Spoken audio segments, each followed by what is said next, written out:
So now I want to talk a little bit about comments. Now, comments are important to any programming language. Any programming language you have is going to give you a way to really learn how to make comments or to add context to your program.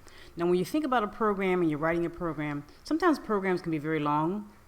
You can have programs with thousands of lines of code, or millions of lines of code. Even you have a lot of code in a program, and comments give you a way to really add some context to your code, to maybe give a cue to yourself, or maybe a cue to somebody you've been working with, who's working on the project with you, what you're actually doing and what you actually mean by the code that you're writing.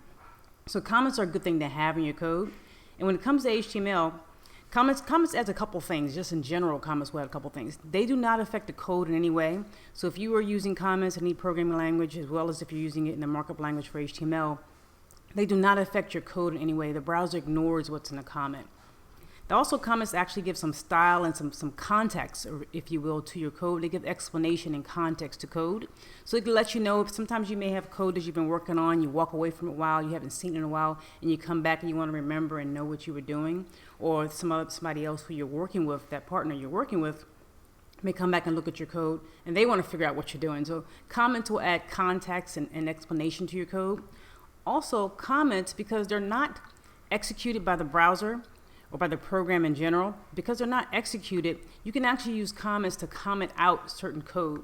So you can put comments around code that you've written, let's say, because you want to save it and use another type of code so that you can see how it runs and to see which one you want to use, one or the other, which if you want to use a different type of code. You can actually comment out and put comments around your code, and the browser will simply ignore it, and it'll just be in your file, and you can keep it there if you want, or you can get rid of it, whatever you like to do, but sometimes it's a useful kind of tool to have.